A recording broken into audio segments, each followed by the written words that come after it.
Hello and welcome to Byju's IAS. Let's take up the daily quiz for today. The first question: which of the following statements are correct?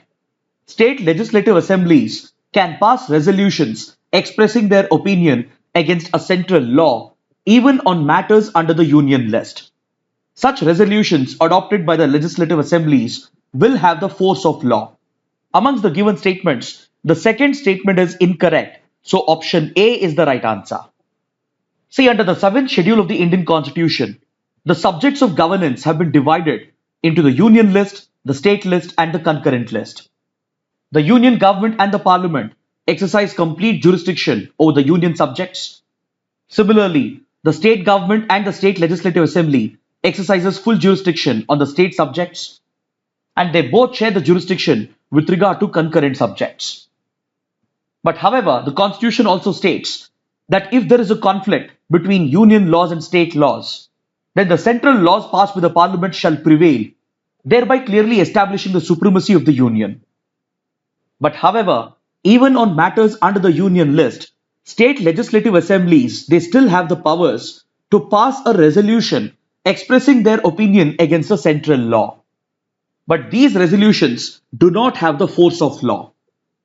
This question has been asked because we have a related article in the Hindu. This article refers to a case in the Supreme Court which was brought up by a petitioner against the resolutions that were passed by the state legislative assemblies of Kerala and West Bengal against the controversial Citizenship Amendment Act. Even against the new farm laws, few state legislative assemblies have adopted a resolution, and a petitioner had approached the Supreme Court challenging the constitutional validity of these resolutions that were being adopted by state legislative assemblies against central laws passed by the Parliament, which even included subjects under the Union list. But the Supreme Court has observed that the state legislative assemblies are well within their powers to pass a resolution against central laws, because such a resolution represents the opinion of the majority of the members in the legislative assembly. But however, these resolutions adopted by state legislative assemblies, they do not have the force of law, and they in no way affect the operationalization of the central law. Now let's look at the second question. Which of the following statements are correct? Ranthambore National Park and Tiger Reserve is located in Rajasthan. It is bounded to the north by the Banas River and to the south by the Chambal River. It has dense tropical dry deciduous forest, open bushland, and rocky terrain interspersed with lakes and streams. All the three statements are correct. Option D is the right answer. See, these three statements correctly describe the location, geography, terrain, and the vegetation found in the Ranthambore National Park and Tiger Reserve. This topic is in news because according to this article in the Hindu, 6 tigers have been reported missing in the Ranthambore Tiger Reserve. To investigate this case of missing tigers, the National Tiger Conservation Authority, which falls under the Union Ministry of Environment and Forest, has set up a committee. And according to experts, these missing tigers might have most likely migrated to other forest areas, especially neighboring states. This article also provides important statistics about India's tiger population. This data is based on the latest All India Tiger Census, according to which India has a total of 2,967 tigers, and Madhya Pradesh is the state with the highest number of tigers at 526, closely followed by Karnataka at 524. Now let's look at the third question. Which of the following statements are correct? The Indian peafowl is native to the Indian subcontinent. It is listed as endangered by the IUCN. It is protected under the Wildlife Protection Act 1972, and its hunting and killing is strictly prohibited. Amongst the given statements, the second statement is incorrect, so option C is the right answer. See, the Indian peafowl is nothing but the peacock, which is the national bird of India. Yes, it is native to the Indian subcontinent, and it is protected under the Wildlife Protection Act, and its hunting and killing is prohibited. But however, according to IUCN's red list, it is listed as least concern and not as endangered. This question has been asked because according to this press release from the Finance Ministry, customs authorities have seized a large consignment of illegal peacock feathers, which were being trafficked to other countries, and accordingly the accused have been booked under the relevant provisions of the Wildlife Protection Act. Now let's look at the fourth question. Which of the following statements are correct? The Countering America's Adversaries Through Sanctions Act, or CATSA, is a United States federal law that imposes sanctions on Iran, North Korea, and Russia.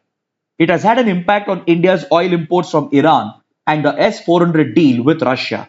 Both the statements are correct, so option C is the right answer.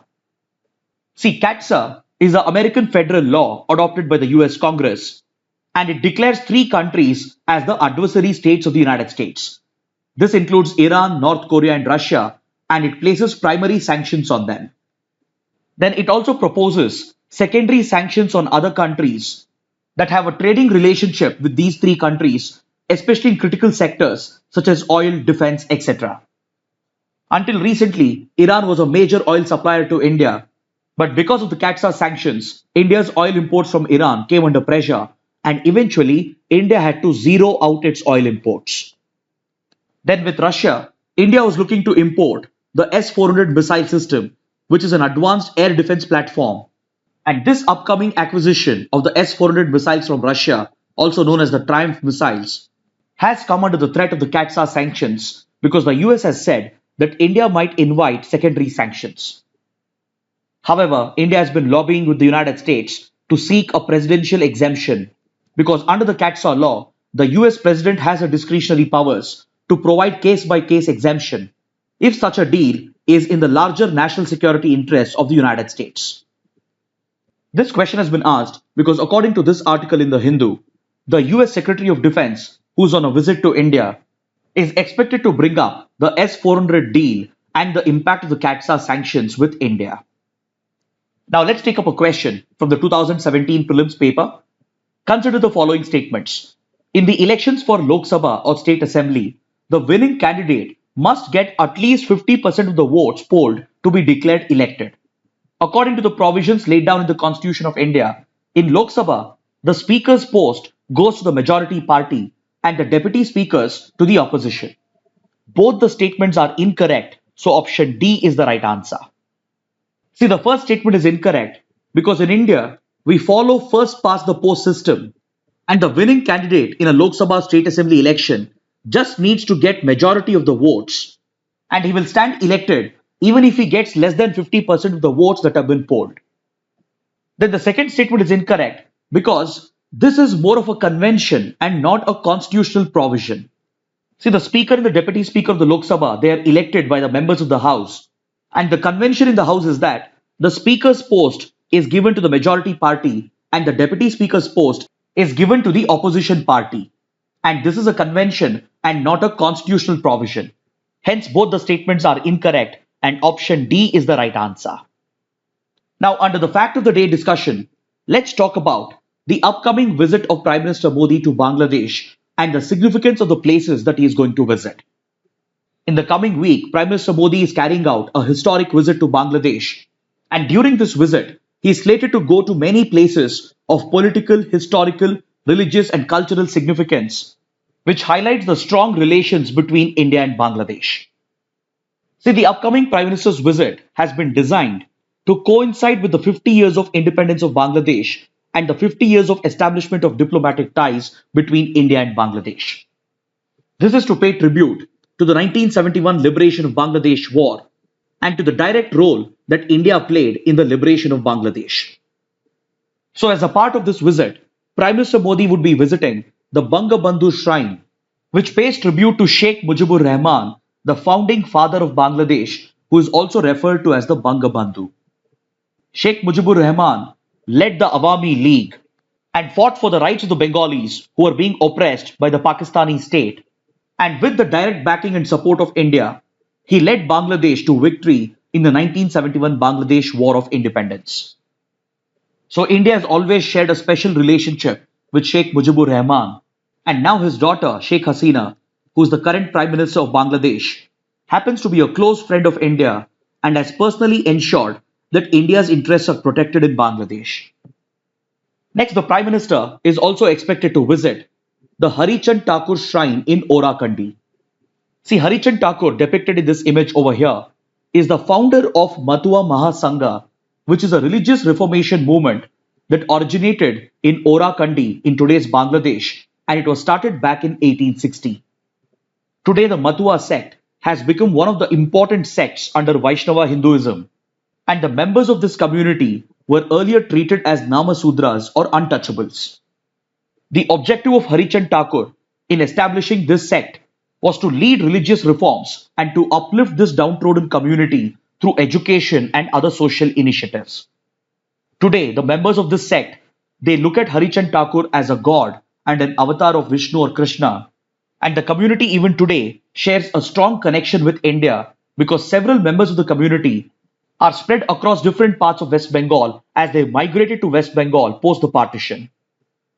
Then the Prime Minister might even visit the Sugandha Shaktipeeth temple, or also known as the Satipeeth temple. This temple, depicted in this image over here, has great mythological significance in Hinduism, and it is considered to be one of the Shaktipeeth temples where goddess Shakti is worshipped. The mythological story connected to this temple has been provided over here, and you can go through this to understand the religious and cultural significance of the temple and how it marks a cultural connection in the India-Bangladesh relationship.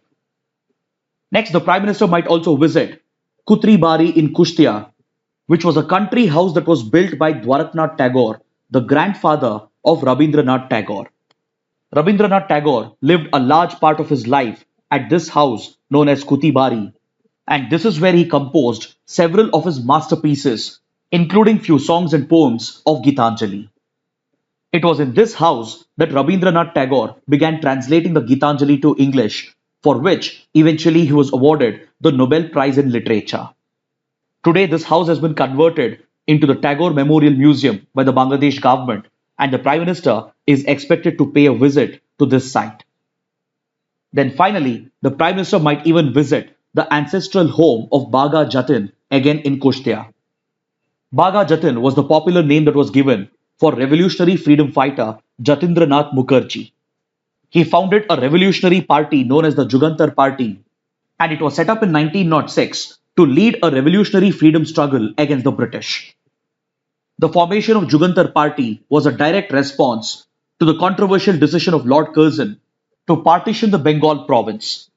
So the Jugantar Party, led by Jatindranath Mukherjee, took a stand against the partition and gave a call for a revolutionary movement and an armed struggle against the British. And he was even known to provide guerrilla warfare training to the local youth while he was in exile in today's Odisha. The most remembered contribution of Baga Jatin has to be during the Battle of Balsore. See, during this phase of the freedom struggle, the revolutionaries in India had established contact with Germany, and they were expecting a consignment of arms and weapons and funds from Germany to help the revolutionary fighters to lead their armed struggle against the British. But the British intelligence picked up this information and they raided the spot where the revolutionaries were waiting for the arms consignment from Germany. This led to the Battle of Balsore, during which Baga Jatin lost his life.